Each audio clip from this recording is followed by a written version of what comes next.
I think this is the best $500 laptop in the market.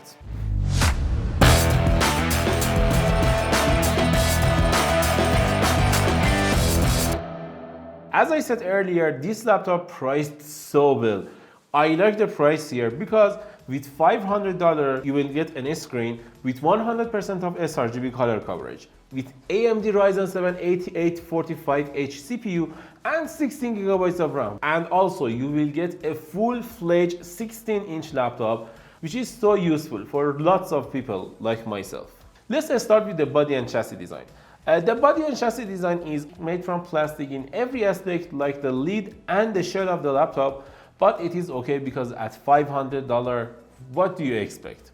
Also, the keyboard deck area is good. It is stiff. It doesn't have that much flex, but the only downside here is the hinge. It is too wobbly, which is okay considering its price, and we can go easy on it. For the keyboard, I can say I like the keyboard. It has full-sized keyboard, which is good, and it means it can be one of the best laptops for engineers, programmers, or students, or someone who types a lot like me. And also I should say the backlit, the white backlit on the keyboard is not that bright, but it is okay for too dark or too dim environments. And for the trackpad, I can say the trackpad is good. It is plastic, but it is fine. Sometimes it makes weird noises like this.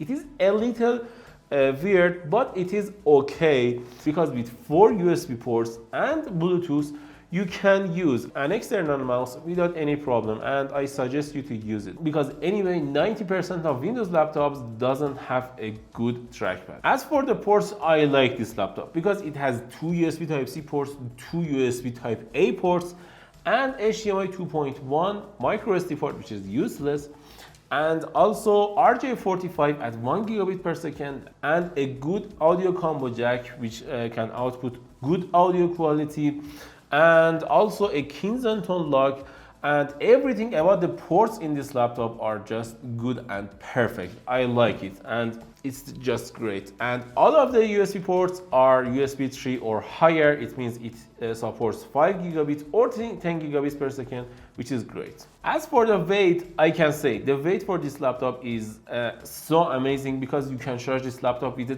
tiny mobile-like charger, which is good. You can charge this laptop by a Type-C port, which is amazing, and because of that you can charge this laptop and your phone without any problem if they both have Type-C ports. I think you have a Type-C phone. For this section, I can give this laptop an 8 out of 10, but wait, we can go easy on it because it is so good for the price, and we will get a 9 out of 10 score. I like it. As for the screen, we have a 16-inch IPS LCD 60Hz with FHD Plus resolution screen with 100% of sRGB color coverage and 300 nits of brightness. The brightness is a little too low for my likings, but it is okay overall, and I think even photographers or photo editors or graphic designers should be fine with this screen, and they can't find a good and proper screen like this laptop in this price range, and it is one of the best in this price range. So I can give it a 9 out of 10.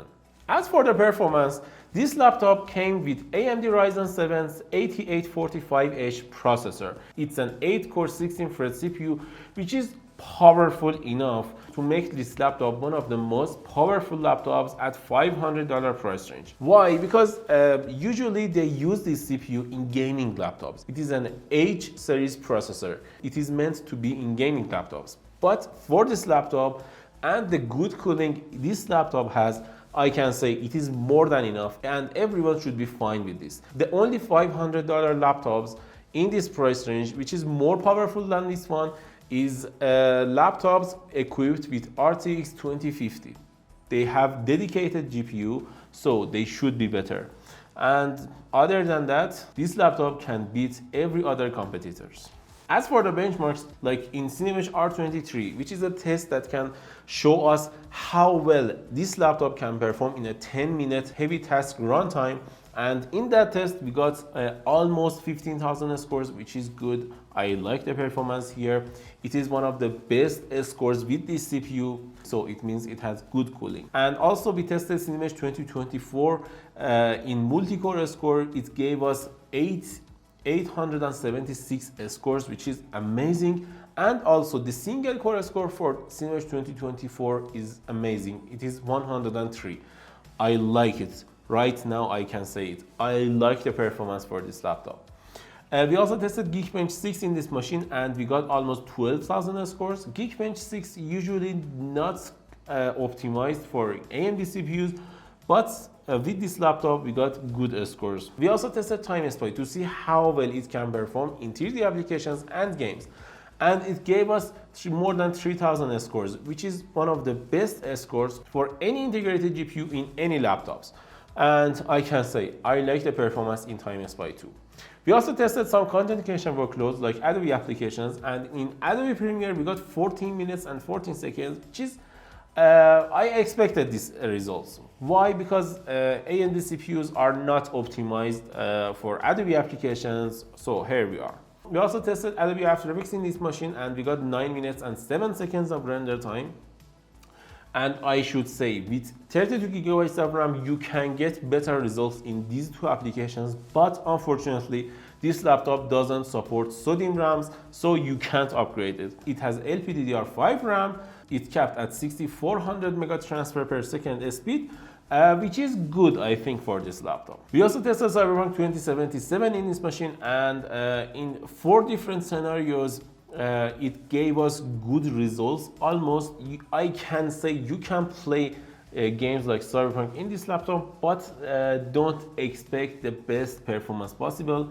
At max, it can give you 60 FPS, but it can't give you a consistent 60 FPS even in low preset, which is okay because this laptop is not a gaming laptop. We also tested Rainbow Six Siege in this machine, and in Rainbow Six Siege, I liked the results here. We got more than 60 FPS in every different scenario and there wasn't any problem with the laptop and the cooling in this game. We also tested Marvel Rivals, which is a new title in this laptop, and we got almost 76 FPS in average, but the minimum FPS wasn't that great and you may see a little jitter. I suggest you to play with the maximum frame rate of 60 or 70 FPS to get more stable frames in any games. We also tested Shadow of the Tomb Raider, and in that game too we got more than 30 FPS, which is okay, but this means this laptop is not meant for AAA titles. For the performance, I can say I will give this laptop an 8 out of 10 score, which means this laptop can perform well enough for you.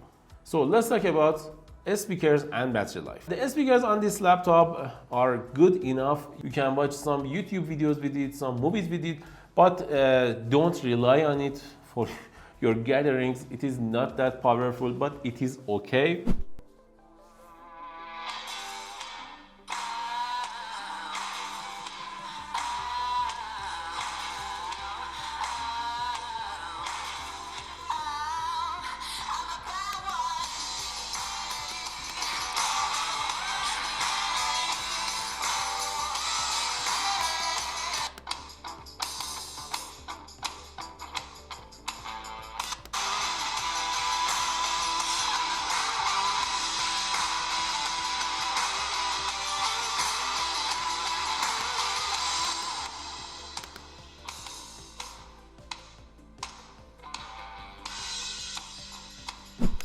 As for the battery life, I can say it has good battery life with almost 60 watt-hour battery.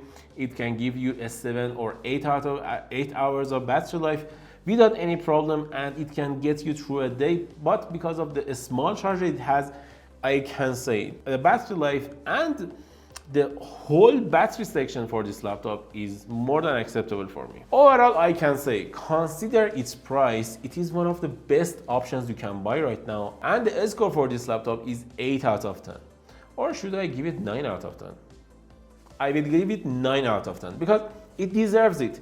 It's a good laptop, it's a good all-around laptop, and with $500 to $550 price range, I can say it is one of the best options you can buy right now in the market. What do you think about the Acer Aspire S16? Tell us in the comments below, and if you like this video, don't forget to like and subscribe.